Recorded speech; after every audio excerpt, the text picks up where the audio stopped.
ഞാനും അന്നും വിചാരിച്ചു ഇത്രയും ഒരു സ്വർണ്ണ സാധനങ്ങൾ ഒരു ചെറിയ മാരുതി ഒമിനിയിലാണോ കൊണ്ടുപോകണേന്ന് ഞാനും വൈഫ് ഇങ്ങനെ വിചാരിച്ചു. അന്വേഷണം വരും. അപ്പോൾ താങ്കൾ ഈ അന്വേഷണവുമായി ബന്ധപ്പെട്ട് വിവരങ്ങൾ നൽകാൻ തയ്യാറാണോ?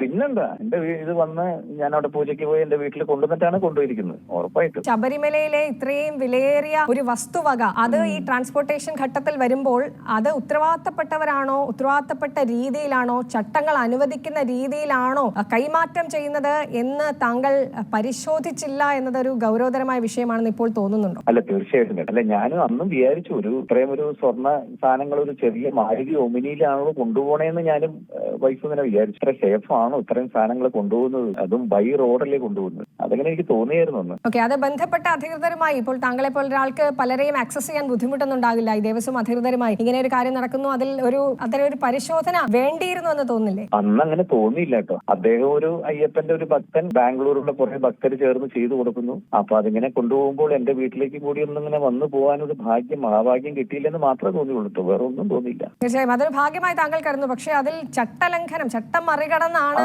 അങ്ങനെ വീട്ടിലേക്ക് കൊണ്ടുപോകാൻ താങ്കൾ ആവശ്യപ്പെടുന്നതും അത് വരുന്നതും ചട്ടത്തിനപ്പുറം നിൽക്കുന്ന ഒരു കാര്യമാണ്. ശരിയാണ്. അതിപ്പോ പറയുമ്പോഴാണ് ആലോചിക്കുന്നത്, ചെയ്യരുതായിരുന്നു എന്ന് ഇപ്പൊ തോന്നുന്നു. ചോദിക്കാൻ പാടില്ലായിരുന്നു, അവർ കൊണ്ടുവരാൻ പാടില്ലായിരുന്നു. ഇപ്പോഴാണ് കറക്റ്റാണ്.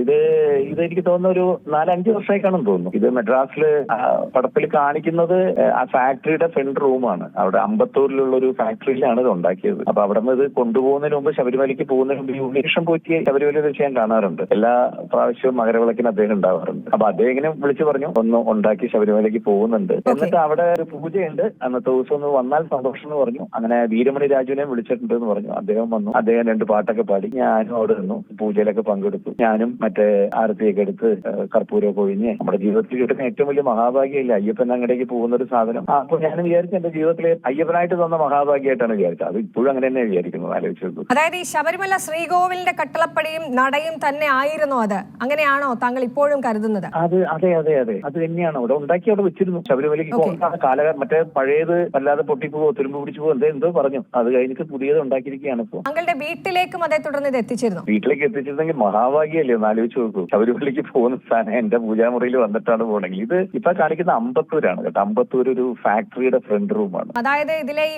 ഇലക്ട്രോപ്ലേറ്റിംഗ് ചെയ്യുന്ന സ്ഥാപനം അവർ തന്നെ അവരുടെ സോഷ്യൽ മീഡിയ ഹാൻഡിലിൽ എഴുതിയിട്ടുള്ള അനുസരിച്ച് the kavachams were consecrated at the Chennai home of Padmashri actor Shri Jayaram താങ്കളുടെ വീട്ടിലേക്ക് കൊണ്ടുവന്നിട്ടുണ്ട് എന്ന് അവർ ഈ സോഷ്യൽ മീഡിയ ഹാൻഡിലിൽ എഴുതിയിട്ടുണ്ട്. എന്താണ് അതിലെ വസ്തുത? അല്ലല്ല, ഇത് ഇപ്പൊ ഞാൻ പറഞ്ഞത് അത് ഇപ്പൊ ഈ പൂജ കാണിച്ചത് അവരുടെ അവിടെ, അത് കഴിഞ്ഞിട്ട് നേരെ എന്റെ വീട്ടിന്റെ പൂജാമുറിയിലും കൊണ്ടുവന്നിട്ടാണ് കൊണ്ടുപോയത്.